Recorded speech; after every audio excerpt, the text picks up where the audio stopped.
what this session would be about. I thought tonight I really wanted to talk to you all and just to have go on a bit of a deeper dive about business, about the life of business, the game of business, the strategies of particular aspects of business, and just to really share some key things, some reminders, some things that are really important. And some of us may already have these things in play, but this is about business strategies for life. And these are some things that as I said before, I've learned over this period of time, and I think they're really important, because once we've got these strategies and these key things in place, really down pat and in place in our business, wherever we are and whatever aspect we're starting at, then we are on a good starting point and we are better established. And so today we're going to talk about establishing a solid foundation for your company. And we're also going to talk about some lessons from Jesus in terms of, and I think tonight I really wanted to home in a little bit more on just lessons from the lifestyle CEO, as I call him, lessons from him as a CEO, lessons from Christ as our forerunner and our leader as kingdom business owners.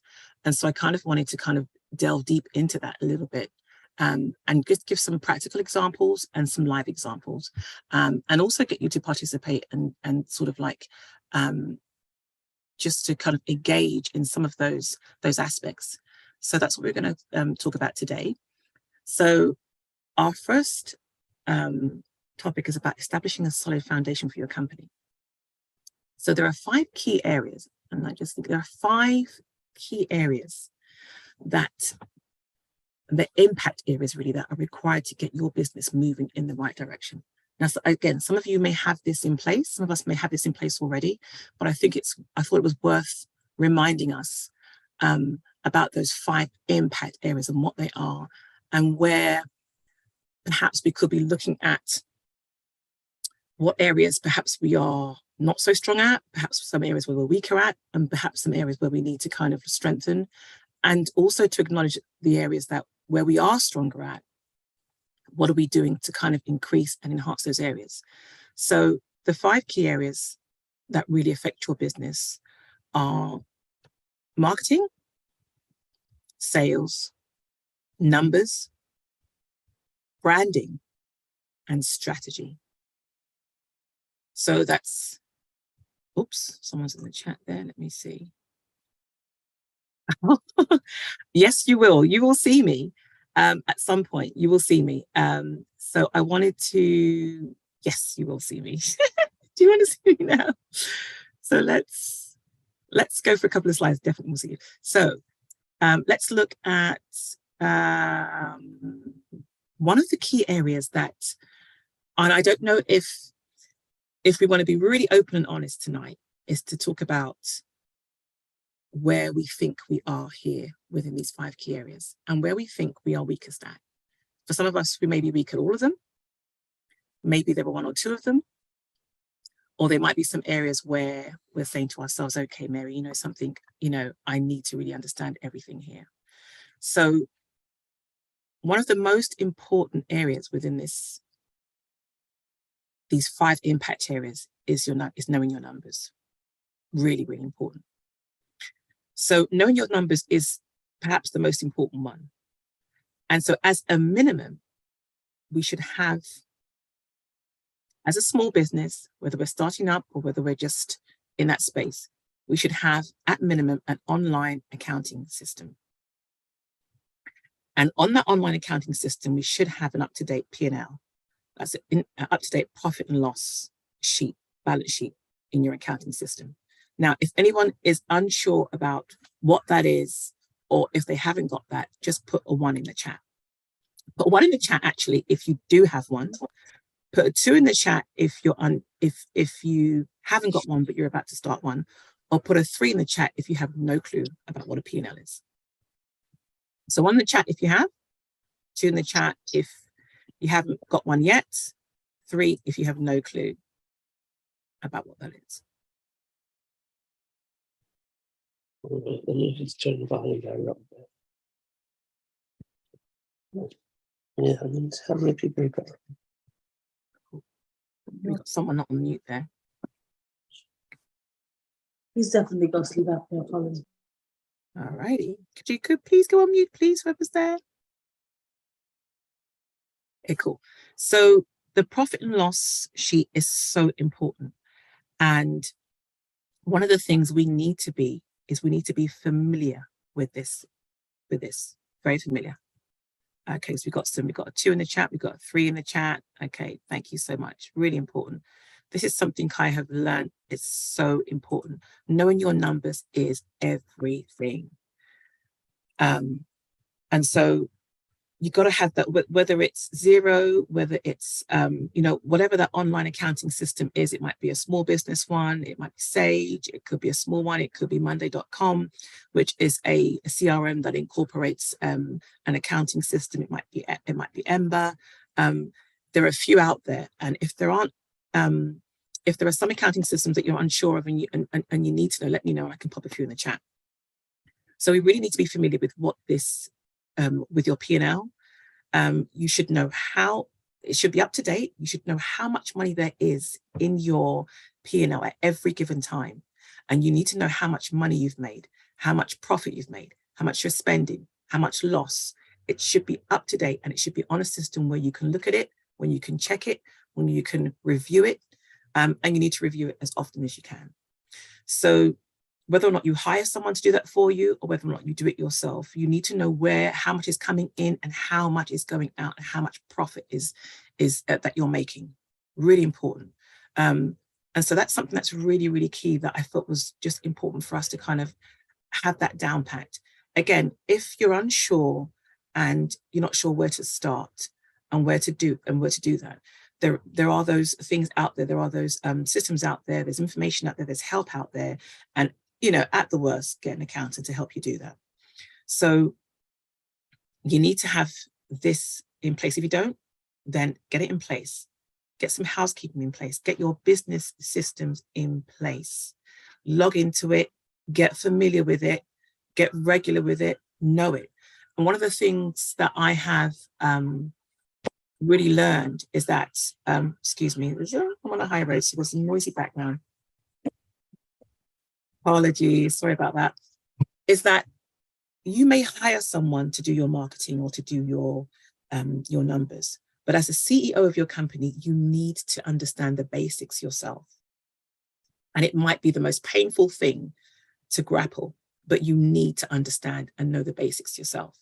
And so that's your numbers. Second thing is your marketing is the second most important thing is your marketing.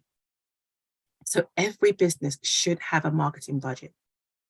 So once again, I'm going to ask. Put a 1 in the chat if you have a marketing budget. Put a 2 in the chat if you don't have a marketing budget yet, but you're about to put one in place. Or put a 3 in the chat if you just don't have one at all. So 1 in the chat if you do. I love that. Thanks, Sean. Number 2, if you're about to put one in place. Number 3, if you don't have one at all. Okay, cool.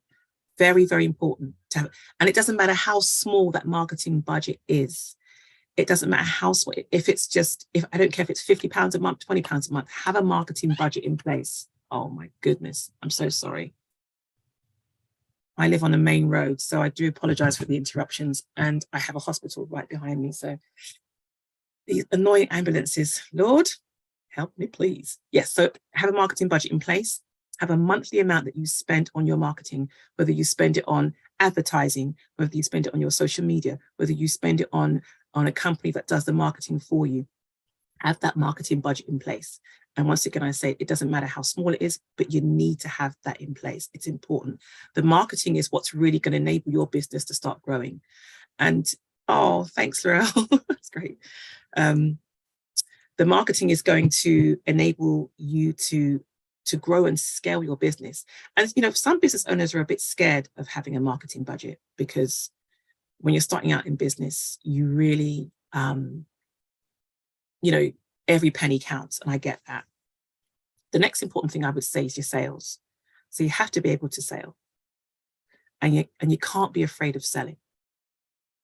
So you cannot be afraid of selling your products or services. And I think I talked about this in my last presentation, that you have to be able to sell your product or service and not be afraid of doing that. And if you are, then we can talk about the strategy on how you sell, on what you sell, and talk about the products and services that you are offering right now. So you have to have the right strategy in selling. And so branding, if we look at branding, which is probably, in some aspects it's important, in some aspects it's not so important. So branding is where you position yourself as an authority in what you do and on who you are, in who you are as a business owner. Branding enables you to set your pricing levels and to raise your pricing levels. And it's important to get that aspect right. Branding really enables you to attract more people and to retain the clients that you are offering your services or products to. So some of you might want to put a branding budget in place. You know, you might have some specialists coming to your business, depending on who you are. If you're a coach, you might have some, you know, perhaps some celebrities, some important people coming in that you might want to do a branding campaign for. If you're a company that specializes in a particular product or service, you might want to raise that by some form of events, some form of marketing campaign. And so you might want to raise a branding budget to kind of put that in place. So it might be advisable to have a small little budget in place to do that. So at least when you know you're going to start your branding campaign, you've got you've got some money in the pot there. So those are important things to have. So a good brand means that people will come to you instead of going to them. It means that they won't need to look to anybody else, but they'll come to you because you're building your brand awareness. You know, it could be your website, it could be you know, your social handles. Again, it could be events, it could be where you market yourself. So you might want to think about that. Okay, I might want to spend X amount on my branding strategy for 2023. What does that look like? What do I need to have in place? Those things are really important. So that's just a little bit on those 5 impact areas that are really needed to get your business moving in the right direction. So have a think about that. Have a think about where your strengths are right now. Have a think about where your weaknesses are right now. And maybe just kind of prioritize, put a list of from 1 to 5, what you feel needs to be strengthened, what you feel you need to work on more. It could be, for some of you, it could be your numbers. I stress the importance of numbers. Really important. Have that down packed. And then you might want to work on your marketing. And then your strategy is always going to be important. Your strategy is something that you're always going to be perhaps updating and changing and perhaps working with. Your branding is something that you'll have in place initially. And your sales is very important because you have to be able to sell if you're going to make some money and make some profit. So that's that. So we're going to talk about lessons from Jesus, the lifestyle CEO. So I'm going to show myself for a minute and let me know if you can all see me. Can you see me? Here I am. We're going to talk here a little bit about storytelling. Storytelling to win sales. And I love this. This is one of my favorite bits, actually. So it's really, oh, can you see me now? Can you see me now? Let me know if you can see me. Can you see me now? Perfect. So I want to talk about storytelling in business, storytelling to win sales. And I want to go straight to Jesus himself because I just think he's the perfect example of telling a story. And we may or may not have seen or think about Jesus in this way of telling a story. And we're all believers on this call, so I just think it's a really powerful way to introduce storytelling. So Jesus had a story, and his story was told again and again and again and again. And as a result of his story being told, millions of lives have been affected, salvation, people have been converted, and people have been powerfully blessed because of his story. And so as a business owner, it's really crucial to get your message across to your clients. And a powerful way to do that is in storytelling. So I'm not going to go too deeply into the depth of the strategy. I will cover it at length, but not too deep. But storytelling is a strategy and a process to win sales and to get more clients. And it's really, really powerful. And when you understand the strategy behind telling stories to win sales, you'll become more successful and you'll make more money and you'll increase your profit margins. And so your story as a business owner is important for your brand. And I think sometimes, even as a believer, it's a place where sometimes we're not comfortable as believers. We're not comfortable sharing our full story. And if I can for a minute plug Minister A and Pastor for a minute, I think that they are amazing storytellers. I think that they really tell a story when they speak about their life experience, they speak about aspects of their journey. I think they tell a powerful story. So if you want to look at an example of great storytelling, I would definitely say, look at Pastor and Minister in terms of that aspect. But as a live example, but Jesus had a story. He had a powerful story. And his story was told to millions. And I just want to give you some stats in terms of how his story panned out, in terms of stats and facts. So Jesus' story sells an estimated, you're welcome. Jesus' story sells an estimated 20 million Bibles each year. That is 20 million Bibles. And these stats I picked up, I think they're 2023 stats, I believe, or 2020 stats. So Jesus' story sold an estimated 20 million Bibles each year. That's 1.6 million Bibles each month.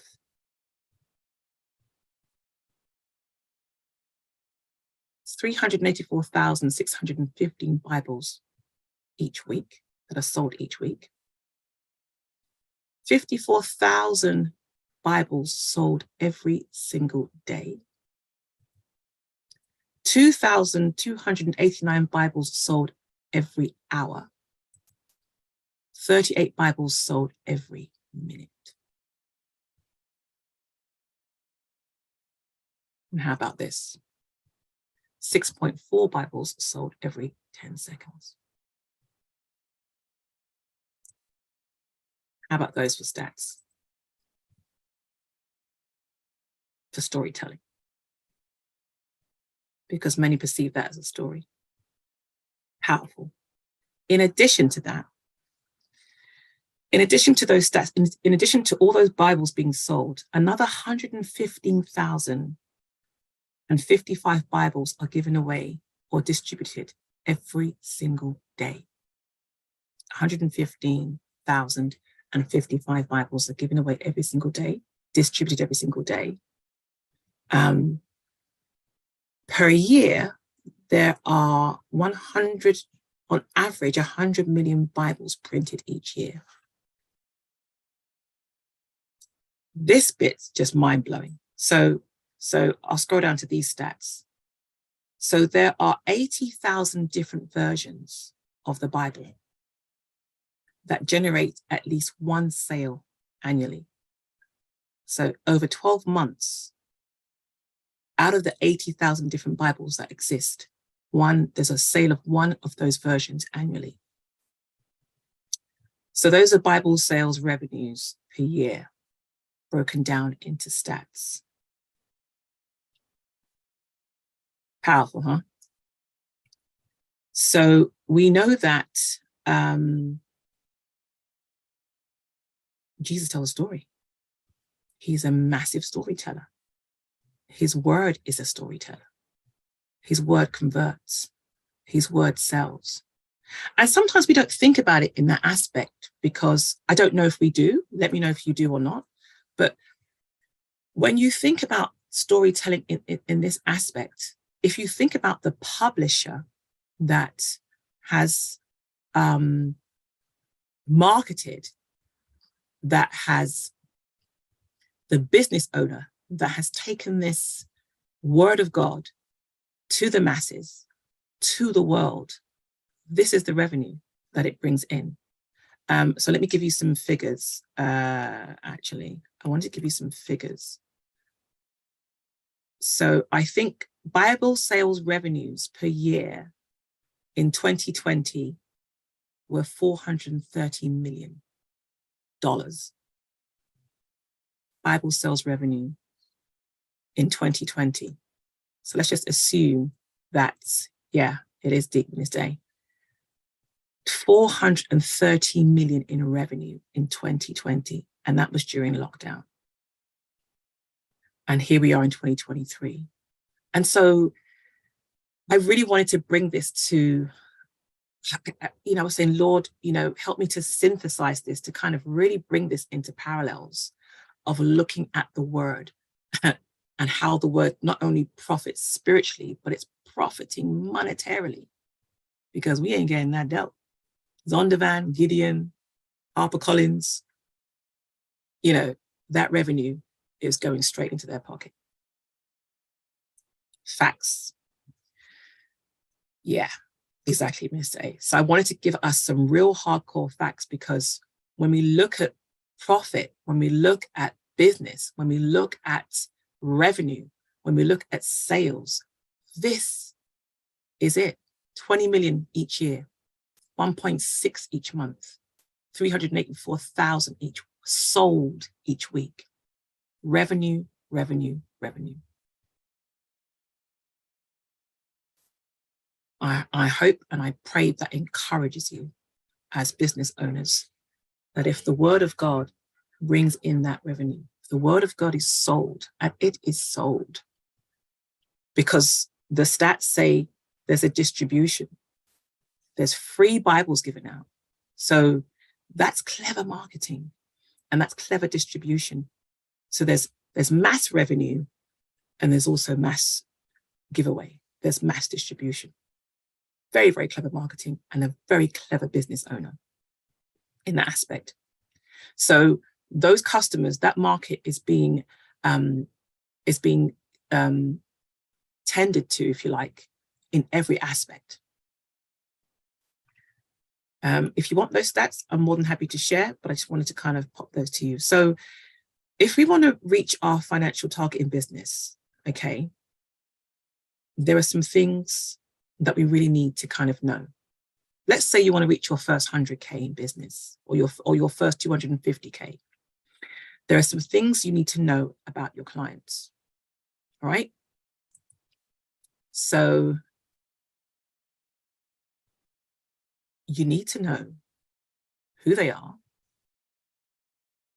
You need to know what they're thinking. And you need to make them an offer that corresponds to how they are thinking in order to get them to buy your product or service. So I think I might have, sorry, I think I might have, yeah. So I think I might have done this in back to front, but it doesn't matter. It's all good. So here's the thing. The who in your market is your client who is unhappy about something in their life. I'm just using very layman's terms here. They're either unhappy about a situation. If we think about it spiritually, there's something going on in their life. They're unhappy about a situation, unhappy about something in their life. And the second thing is, I'm going to come back to this. In fact, let me just jump to this slide quickly and I'll come back to that. So this is it. So this is really interesting. So this is who your client is. They're unhappy. They're in some form of pain. And they're thinking how they can get out from that pain because they want to be happy. So when I go back to this slide here, that was just, I'm going to come back to that in a minute. So who is the type of client that you want? What are they unhappy about? What's their situation? What are they thinking? And when I say what are they thinking, thinking normally usually links to two things. It links to their unhappiness in some way, because that's the situation that they're in. And the other thing it links to is to a place that they do not want to be in right now, i.e., they want to be in a better place, and whatever that place looks like. So they want to transition from being unhappy or unfulfilled or whatever situation they're in to be in a happier place. And with those two links, your offer as a business owner links that. So your offer is a solution to those two things for them. So when you present your offer to them, you make them an offer that corresponds to how they are thinking in order to get them to buy your product or service. Because I think I need a solution. I need to get out of this. I'm unhappy. I'm in a place I'm not sure about. And so your offer is the solution that takes them from where they are to where they want to be. And I'm breaking this down really quite matter of factly. Some of us might know this already, but this is really important for when you start to produce your product or service and when you start to sell it. And this is what I love about Jesus, is because he knew who his market was. He knew what their issues and what their problems were. He knew exactly how to reach them, if you think about it. And we're going to talk about that some more. So the thinking here should be, what result are you providing for your client? What's the result? So yes, you may have a product. Yes, you may have a service. But what I really want you to think like and to think about this is that not that I'm offering my client a product or a service. I'm offering them a result. What result am I offering them? And what result are you bringing to your market? What's the result or the product or service? So your who is unhappy about something, a situation or a circumstance. They're in this thinking place. And remember, we're talking about their pain. And that's what Christ did. He spoke to their pain. They were thinking, and he had a result. And so I kind of put some kind of little notes together just to kind of look at Christ Jesus. And so as the lifestyle CEO, what was his product? The way, Christianity. That was his product. What was his demonstration of power? And I'm going to come back to this and give you a bit of an exercise. And so let's look at some examples of this who, of who your who is. And so whilst we're here on this call, put a 1 in the chat if you are already in business. If you're a business owner, put a 1 in the chat. Put a 2 in the chat if you are, so put 1 in the chat if you're an existing business owner and you have some clients. Let's put it that way. Put a 2 in the chat if you're just in a startup phase and you haven't got any clients yet. Just want to get an idea of how we can really put this in there. And then put a 3 in the chat if you have no business at all and you're just in concept phase and you want to start a business. So 1 in the chat if you have a business and you have existing clients. Number 2, if you're just in startup phase and you haven't got any clients yet. And number 3, if you don't have any business at all. Let's have a look. All beans. Excellent. So let's look at some examples, because I was really hoping to get some examples on the call so we can kind of really use, let's use some people. In fact, I want to use a live person. That's all right. Ange, can I use you if you're free? Could you unmute if you're available? Yeah. Hello. Hi. Hi, how you doing? I'm good, thank you. You? I'm very well, very well. So thank you so much for volunteering. So we're going to use Angela, Sister Angela, as an example here. So we've got a real life example. And so remember, we are talking to our client's pain. And so, Angela, I'm going to use you as an example. And I'm going to ask you, so who is your client? The local authority. Okay. That I work with. So Angela's client is the local authority that she works with. That's her client. What is their pain? What is your client's pain? Not enough providers, social care providers. Okay, so your client's pain is not enough social care providers. Okay. And what are they thinking? What would they be thinking? what they What think. do you think they'd be thinking right now? Trying to get more providers to come onto their framework. So that would be their like, how can I do this? What can I? So it will be how to get more providers onto their frameworks so that they can resolve that pain, right? Yes. Okay. What would be their gain? Sorry, What would could you make say them- that what would- again? What would be their gain? What would make them happy? If they had decent providers for their clients. Fantastic. Excellent. And what is the offer that you are going to present to them, or what is the offer what is the result? What's the offer that you are giving to them right now? So I know you're already in business and they're already giving them result already. So what's the offer that you're presenting to them now to resolve that pain, to resolve that issue? My business model and providing more accommodations for their service users.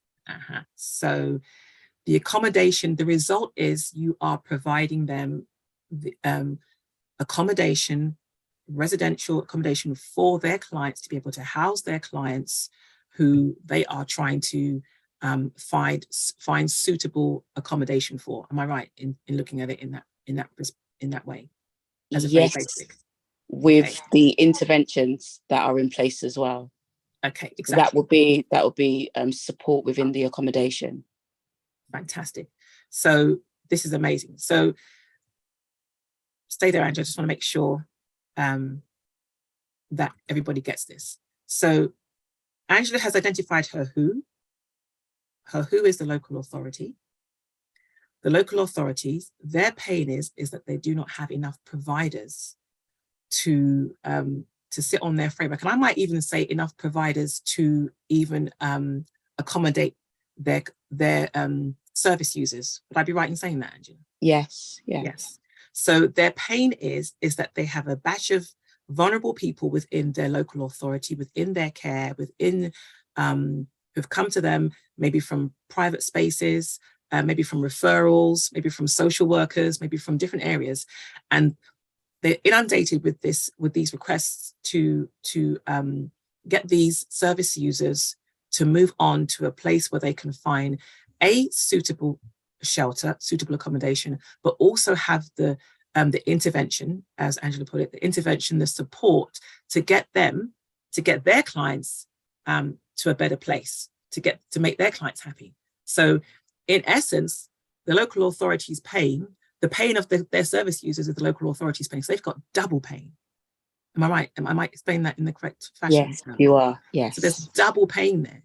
So can you see when you identify your who and you know what their pain is, and you start to really break down and drill down the pain of what your clients are going through, how you can now offer them your product or service and get them to their happy place.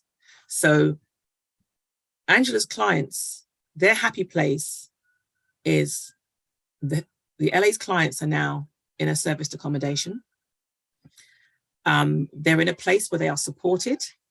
They are in a place where there's intervention, and they are in a place where they can get that support for a period of time until they are, if I could just say, until they are in a better place mentally. And she works in the health and social care environment. So it's a win-win-win.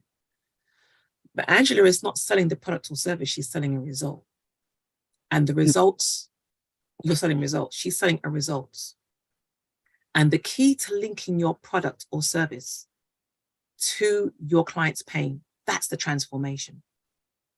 So you need to link your product or service to this transformation when you are selling to your clients. Transformation is what they want. So here's my funny little diagram. So your client's in pain. And they're thinking, how am I going to get out of this pain? And your product or service is linking their pain and thinking to a transformation. Your offer brings them a result.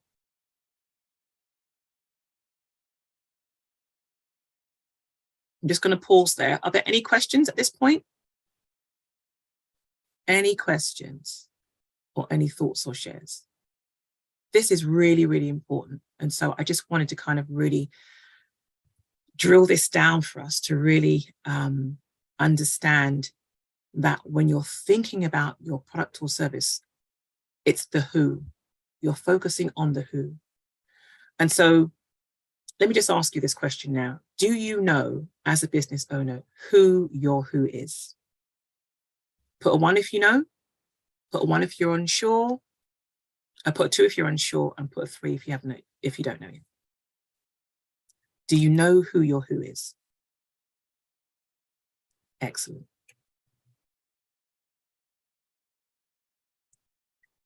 So unsure. Okay, great. So Chelsea, we're unsure. So Chelsea, do you want to unmute and let's have a little live session here. Let's have a little live session because it's really important to get to know you. So Chelsea, can you unmute? Are you in a space you can unmute and just talk about your uncertainty for a minute? Yeah, sure. Okay, so tell us what you're unsure about. Hi. Hi. I'm unsure. So my business would be mindset coaching. I've had clients in the past, but then I stopped coaching for a while. And then my unsurety comes from not knowing what to niche in when it comes to the mind. Because when it comes to like my own journey, I feel like there's so many different things that I've overcome and I'm able to help people through. But to get that into one message, I really struggle with it. Okay. So one of the first things I would say, thank you so much for sharing. It's great. And this is really great because I think when we're in that unsure space, we can sort of like go to A, B, C, D, and E and not get anywhere. And so I think it's really important to kind of understand that if we're unsure, how can we make certain? And one of the things I would really advise you to do and recommend is start with one aspect of the mindset. Start with one particular area of that mindset coaching that you can focus on. And so you said there are so many different spaces. So name one area. Name one area that you said there's so many different things. Can you name one? Suggest one? Yeah, one would be overcoming barriers of like what people have put onto you. So like, you know, when you're from a certain place or you're from a certain family and then people will tap you. So then you have like a mind block on like how far you can actually go. So I love this. This is a great live example. So you said two things here which are really key. So overcoming barriers. So that's one area of let's just say that we'll take that as one particular area of the business that you offer. That's one service. You offer mindset coaching in overcoming barriers. That's one product right there. You said something else which was really key is you gave an example about families, about growing up. That's the target market that you could target right there. So you could target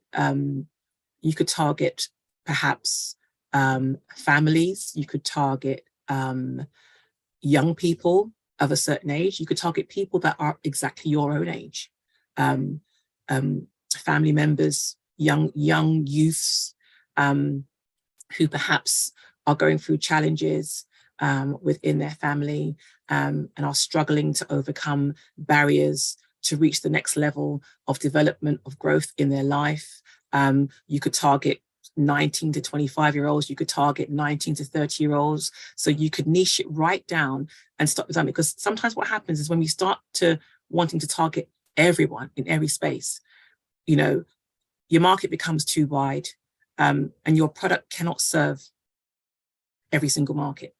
So I would say niche it down, take one area first, really drill down on it.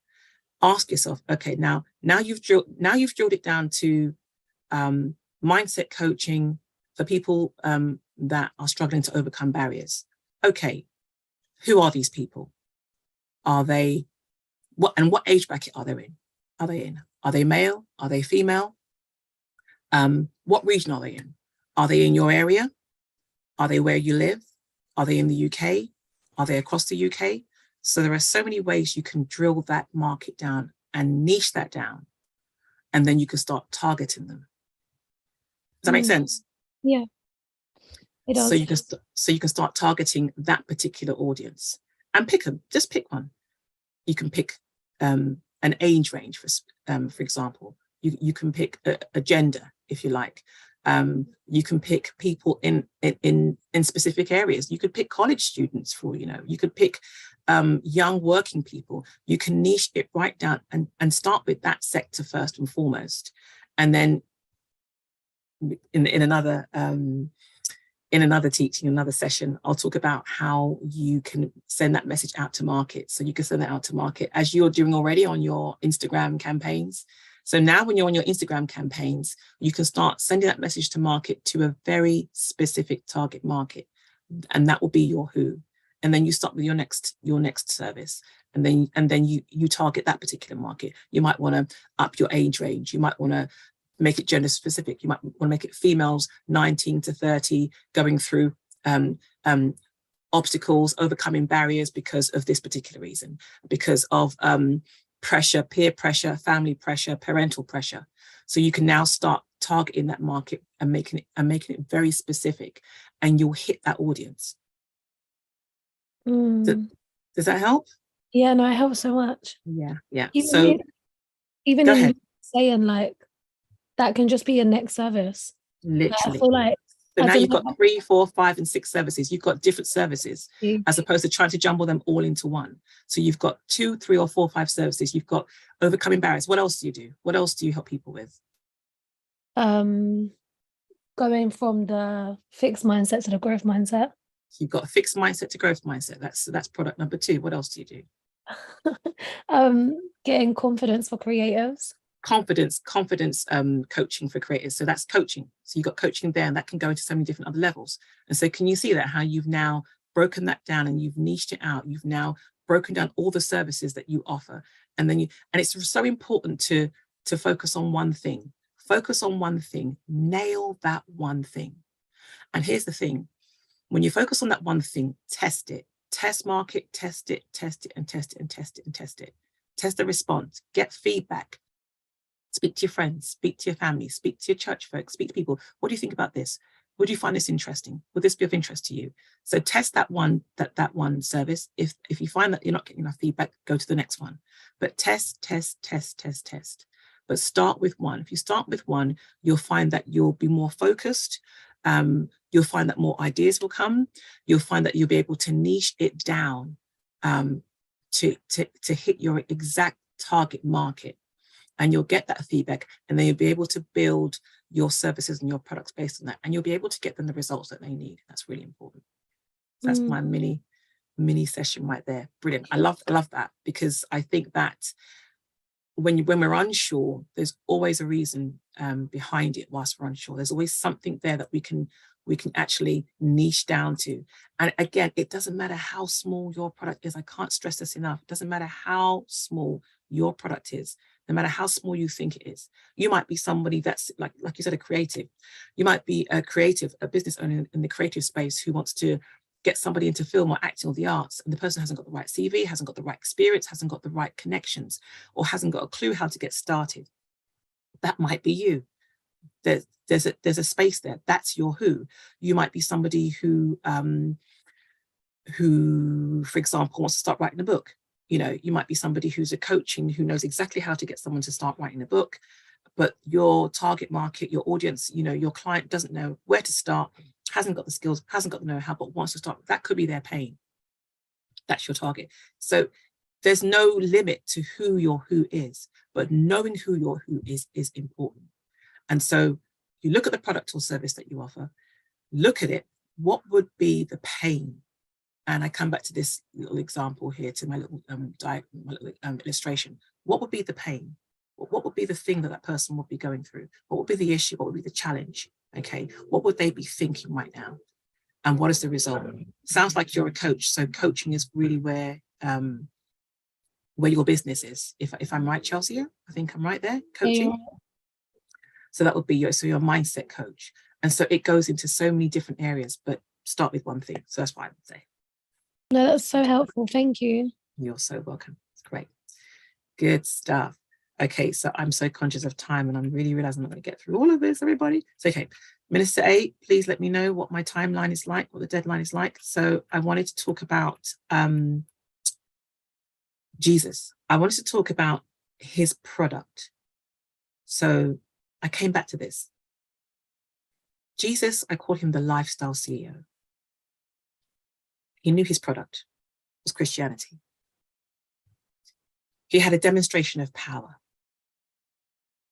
And one of the most powerful things he did, as an example, is that he demonstrated something to enable to get the result. You're welcome, Monique. Very welcome. Very, very welcome. Let me quickly go with the one slide. So he demonstrated by taking the 5 loaves of bread and 2 fishes and turning them into more than enough food, 5,000 plus people he fed. So it enabled him to feed that many people. So he showed them that he had a vested interest in who they are, that he had a vested interest in their long-term needs, which was salvation. And that he also had the means to handle their immediate needs and concerns. That's what his product was able to do. That's the result that he gave. That's the result that he got. That's the result that he was able to give by his offer. And I think what's really important for us as business owners, and especially as business, kingdom business owners, is to know, what are you offering your clients? What result, again, I can't stress it enough, is what result are you giving your clients? And once you know what the result is, it's then to communicate that result to them. So when you are looking for this, you are going to create an offer that will draw your clients to you. And you're getting them the result that's going to be a solution to their problem.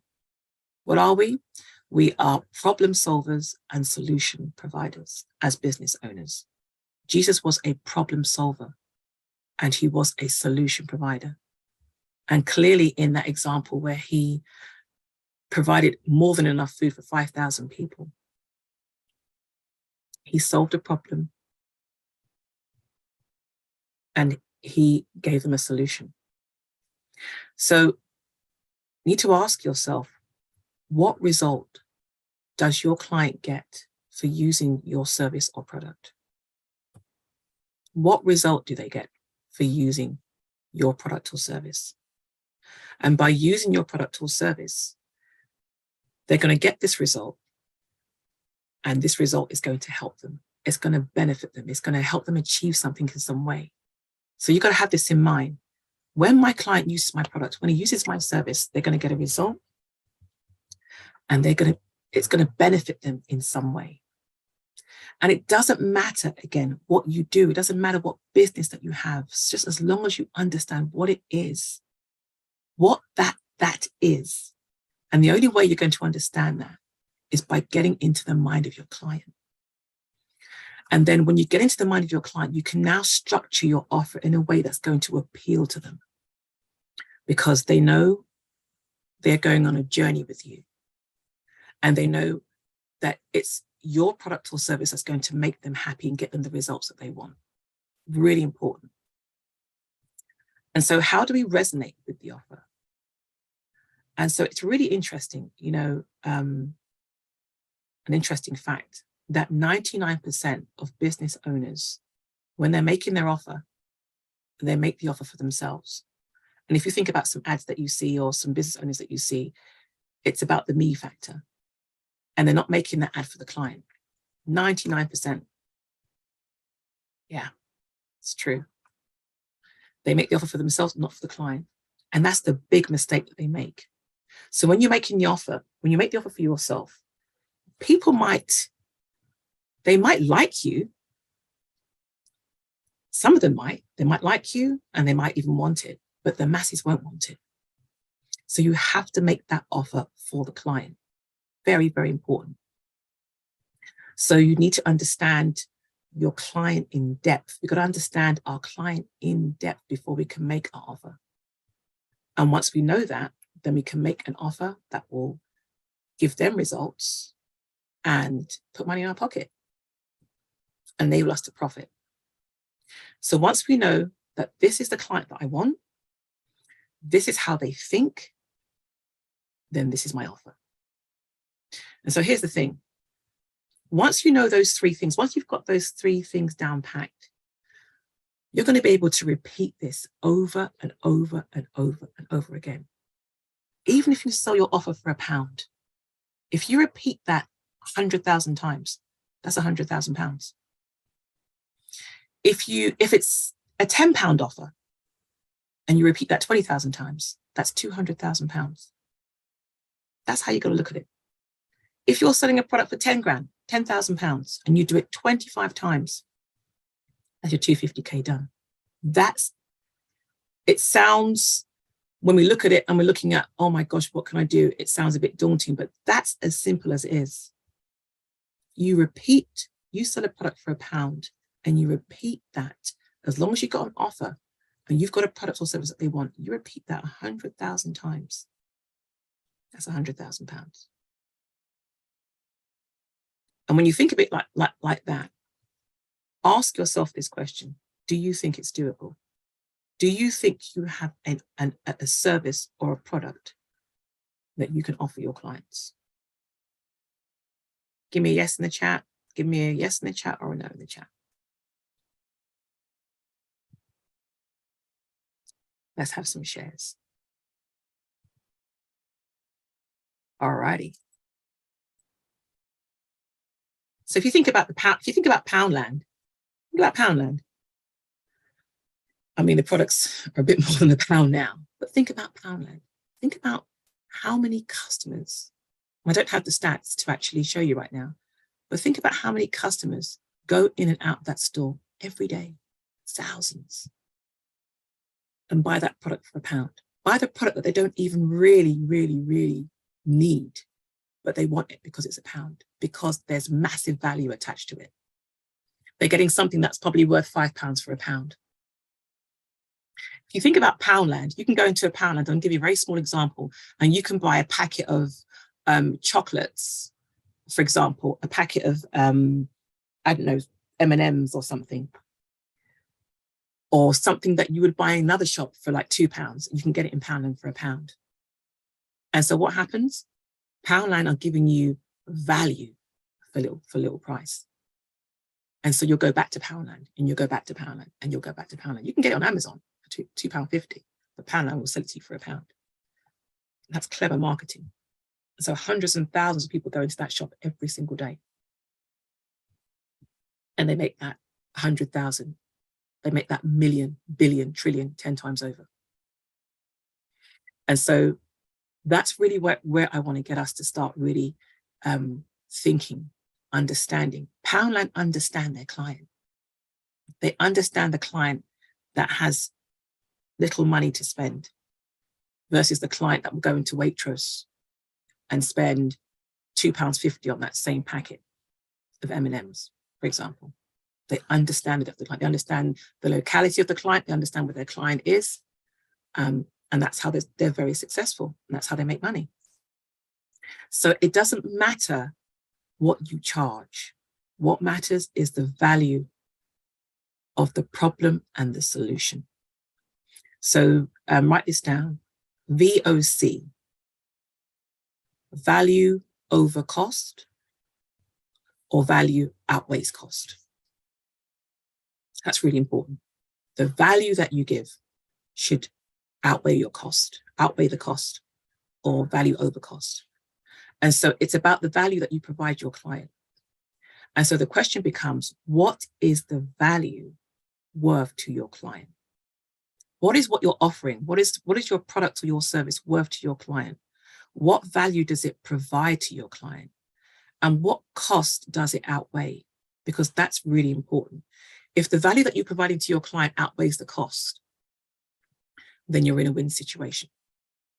This is how you decide the pricing of your products or services. So if you're charging high ticket prices, you've got to give more value. If you're charging a high ticket, you give more value. And this is sometimes where people undersell themselves. We undersell ourselves as business owners. You know, we give massive value at low cost. Now, there's a time where you do need to do that when you're starting out, when you're getting clients to like your products or services. You're getting them to get to know you. You're getting them to become aware of who you are. But as you start growing, you want to start increasing your prices. And so you have a product that's at, sort of a low place at your value ladder. And then you got to always have, this is one thing I want to say before I even go any further, is always have an offer that is of higher ticket. Very important. I'm going to give you a prime example, which is just, I learned this about 2 months ago. So powerful. So here's the reason why you need to always have an offer at high value. So, and I haven't got this example to draw out, but I'm going to just share it with you. So imagine you're a car salesman and you are selling cars in a showroom, and you are selling, I don't know, a Ford Focus for £500. And then your next level is, let's say a BMW at £10,000. And then let's just say your next level might be a Porsche 4x4 at £50,000, right? So you've got your Ford Focus, 500. You've got your BMW 10,000. You've got your, I'm just making these figures up because I haven't got a clue what they cost really. And you've got your Porsche 4x4 at £50,000. So that's you're selling your products and you're happy. And, the Ford Focus at £500, you're selling like hardcore. You're selling loads and loads and loads and loads and loads and loads and loads of those. Okay. And then comes along Mr. Vladimir the billionaire from Moscow, St. Petersburg. He's a billionaire and he wants a new car. He's a billionaire. And he comes into your car showroom and you're selling £500 Ford Focuses, £10,000 BMWs, and 50 grand, which is what you consider to be your high ticket offer, like yay. And he comes in and he's a billionaire. Do you think he's going to buy any one of your cars? Do you think he wants a £500 Ford Focus? Do you think he wants a £10,000 BMW? He's a billionaire. Do you think he even wants a £50,000, which you consider to be your high profit, which some might buy? Don't get me wrong. But what about if you had a Rolls Royce at 5 million as your highest ticket sat in your car showroom? Do you think that would draw the attention of Mr. Russian billionaire? I'd say yes. And so what we do is, as business owners sometimes, is we have our low-level offers, medium-level offers, and a bit above that, but we don't have a high-ticket offer in place.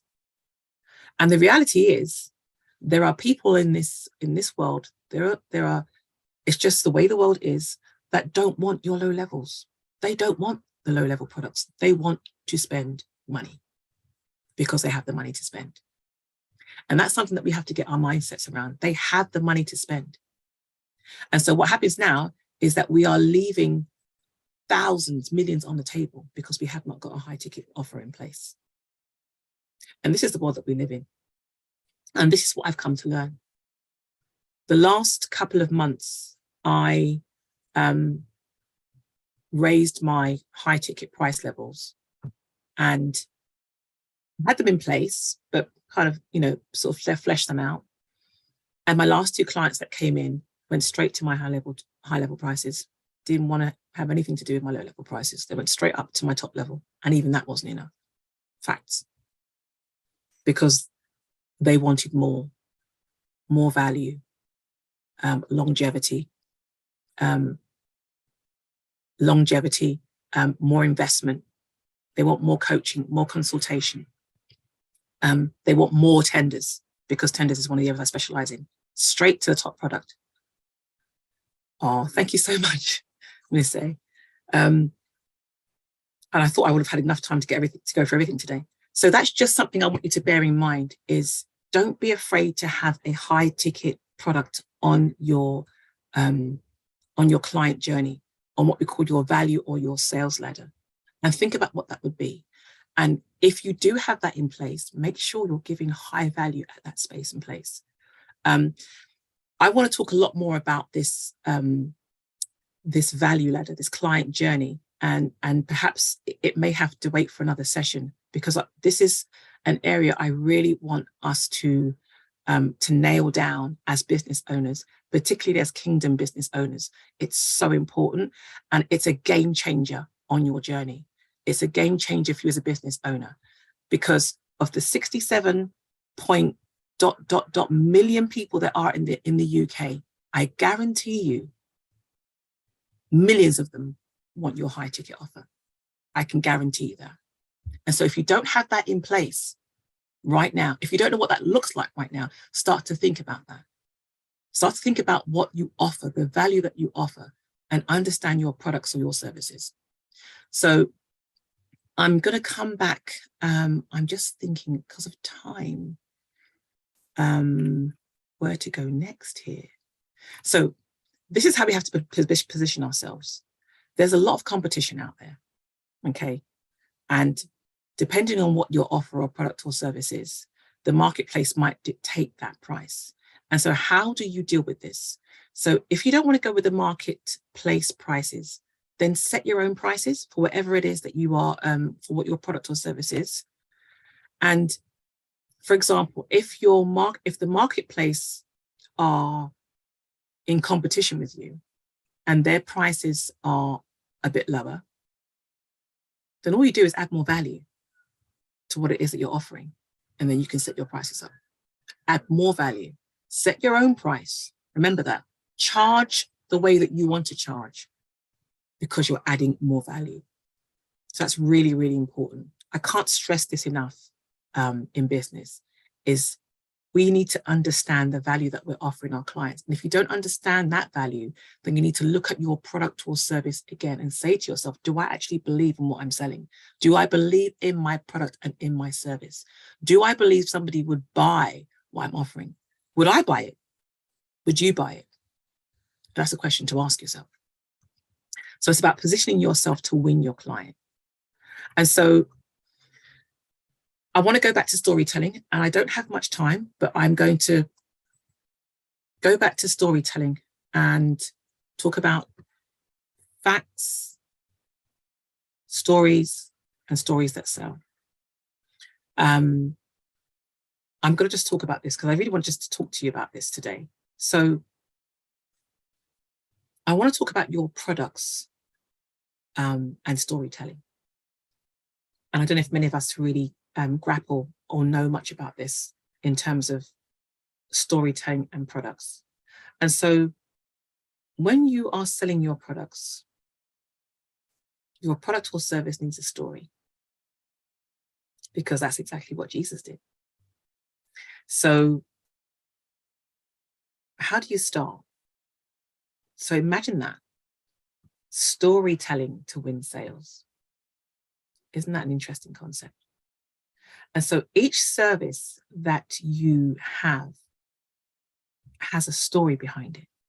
And I think Chelsea illustrated that quite well there, you know, because of the things that she went through. That's a story attached to the service that you offer. So there are two types of stories. There's the origin story that you have, which is, write this down, your origin story can be about your business, how you started. It's something that sits on your websites, and people will get to know you, get to know who you are, get to know about your business. And that's your origin story. This is my business. This is who we are. This is how we started, and so forth. And you can, you know, really kind of expand on that. And then the second type of story is your product story. And that's really about how you break down each level of your product or the service that you offer. And so it's how you start. So how do you start talking about your product or service story? So you start by sharing the successes. So let's just use Angie. I'm going to use you again as an example.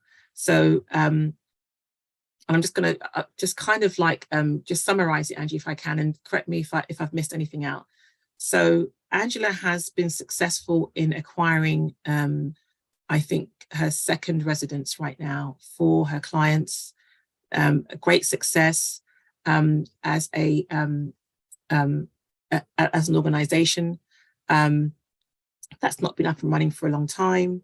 So it's been a great win, and she's been able to kind of populate that accommodation.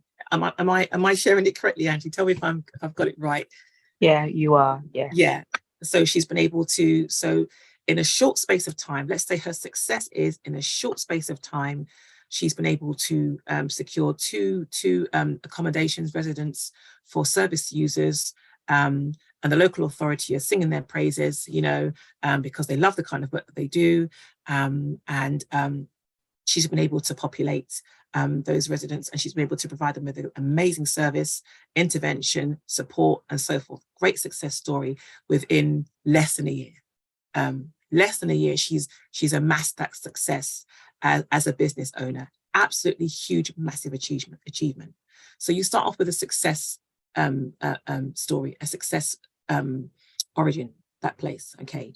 And you literally tell about the successes that you've had, and you make that qualifies you and puts you in a position to say, okay, wow, you know, these are the successes, okay? You can talk about how you've helped people. So you could say, you know, let's just say her business has helped the local authorities to reduce the level of service users that are sitting on their waiting list. This is a success for the local authority. They've been able to house X amount of people within their residence, within their properties. As a result of that, these service users are now happier. They're getting the support that they need, and the local authority are happy. So it's a win-win. It's a win-win situation. But what you now tell your clients is that, okay, this is a great success space, but was it always like this?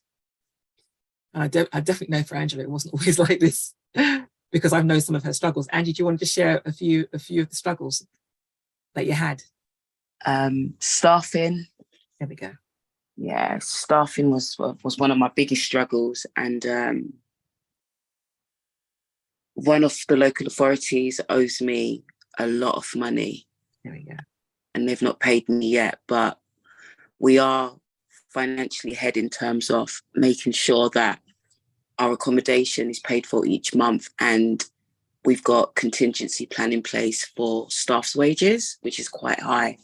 Sometimes we have to use an agency, which we don't want to, but sometimes we don't have a choice because we have high risk clients that we care for as well. Thank you so much for sharing, Angie. Thank you. So it's important to, you know, I always say that when you're sharing your story, now remember, this is not storytelling just for storytelling's sake. It's storytelling about your product. It's storytelling for your product. And so it's always important, I think, to share some honesty, to be real about your struggles, because that will relate to clients. It will relate to your market, and it will relate to others to say, okay, well, you know, I can relate to that. And so, as you've heard Angie share a couple of the struggles, even on her journey towards this mass success, there were struggles, getting the property, getting the clients, getting paid. You know, there's some key struggles you can talk about there, that it wasn't always easy. Probably startup wasn't easy. Probably the way that you started up your business wasn't easy. And so sharing those struggles resonates. You're now in a place where you're now resonating with your audience, and they're saying, okay, I understand, I can relate to that. It's not just me on my own. It's not just the audience saying, well, it's okay for you because you're successful, because you're earning, you know, 250K, £1 million a year. But no, it wasn't always like that. And so in my business that I do right now, I've had some major wins over the last couple of months. But was it always that way? No, it wasn't always easy.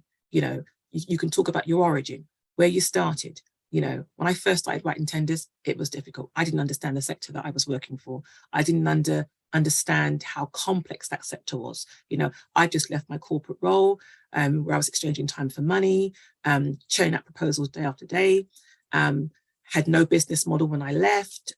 So you can put some examples out there as to where were you? And I come back to this place where I talked about us sometimes as believers not being comfortable to share our struggles as part of our story, or being as honest as we could be. Remember, you're in success mode, so you're already winning. So it's a place where you can share those struggles, because you're not leaving your clients there. So we're not leaving them in a place where, oh my gosh, they're now depressed. You're sharing struggles until literally everybody's crying. No, we're not doing that. We're sharing a few struggles just to resonate and to relate and to let them know that actually there was a journey. And you're coming back to that. Now, I've literally got 4 minutes. And so I'm going to just very quickly whiz through to the end of this particular part, because I do need to go into depth. And I can't believe my time is already scooped up. So after you share your struggles, you're then going to talk about, and this is really the exciting part, you're going to talk about the skills that you amassed. So what happened? Okay. After your struggles, what did you do? What skills? What changed? What did you do to start to help yourself, to start to help yourself at that particular aspect of that journey? So it might be, for some of you, it might be you got some coaching. It might be you got supported. It might be you got trained. It might be you got some help. It might be you asked, you did a survey and you found out actually from the local authority, as Angela did, that this is what was needed. And so there were some struggles, and you found out that there were some other areas that you could tap into. And then as a result of that, that's now changed your belief system. And you now, as a result of that, you now believe. So I'm almost convinced that Angela now believes that because of those skills, because she's now had the experience in that business, and she's seen how the process and the systems work, she's got that knowledge. It's now affected her belief system in knowing how her business and how she, as a business owner, can drive this business further and deeper to the next space. And then boom, the offer comes in, because now she can offer more products, more services to more local authorities, and hence Angela obtaining her second property, because she's gone through this whole process and gone through this journey. So that's really the really short summary on how stories, you can use stories to sell your products or services. And I do apologize, I haven't got the time to kind of go a deep depth in that. I think if Minister A is okay, I would like to have a part 2 and just go a little bit deeper into how you can use stories to sell and use stories to journey your clients on your products and services alone. And so I just really wanted to kind of like just encourage you. Oh, bless you. Yes, Chelsea, no worries. I just wanted to encourage you on a couple of things. I'm actually going to end it there and say thank you so much for your time, and thank you so much for being here. But there's a couple of things I just really wanted to just encourage you at this stage of your business journey. Again, whether you're in a startup phase, whether you haven't got a business at all, you're in concept phase and stage, it's so important for you to have a somewhere. So if that somewhere is, okay, my who, if that somewhere is my product or service, have a somewhere where your business is going. Have a somewhere that is knowing who your client is. Have a somewhere knowing what you are going to value your products or service at. Because if you don't have a somewhere, then you're going nowhere. And so with that, I'm going to end here. And we are definitely going to have a part 2. And in part 2, we're going to talk more about the facts tell stories and how the stories sell. We're going to go into a deeper dive on that. We're going to go into a deeper dive on your client journey. And we're also going to go into a bit of a deeper dive on who your client is, what type of client that you're looking for, and where to find them. And so, yes, I am ending there. I just want to say thank you so much to everyone for coming on board, for joining, for taking part. It's 9 o'clock. And so if Minister A is okay with that, can I just give a couple of minutes, or just 5 minutes for a quick Q&A? Does anybody have any questions, any quick questions, or anything they want to share? Let me know. Please open your mic, and or if there's anything that you want to just to share, let me know.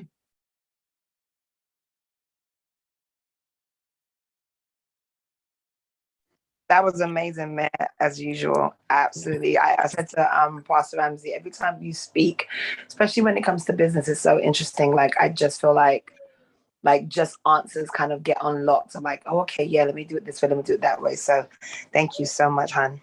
You're so welcome. You're so welcome. So welcome. This is what I'm here for. This is what I believe the Lord has really placed me in the place of grace amongst believers to really unlock, as Minister A said, unlock. There are things in us that need to be unlocked. There are strategies. There are things in business that I believe we just haven't grappled yet. And I will just finish on this last point, is that if you're thinking about going into business, if you are there in business and you are looking at specific areas, think about those 5 key impact areas. And just make a note to yourself as to what haven't I really worked on? What do I need help on? What am I weak at? What am I strong at? And where's the next place I need to really start working on in my business? And so think about that. Take that away with you, and maybe make just 5 little notes and points, and just say, okay, have I got my branding to a place where I'm satisfied? Is my marketing, do I have a budget? If I don't, let me set one. What does it look like? Do I have a business strategy in place? Do I have a journey that I'm sending my clients on? If I don't, then I need to put one in place. Do I know my numbers? Do I actually know my numbers? And am I selling? Am I comfortable with selling? Am I able to sell? And what do I have to sell? And so those are just some takeaways, I would say, just really kind of like, take 1, take 2. If you want to go through all of them, just make some notes for yourself and put them down, and we can discuss them at the next session.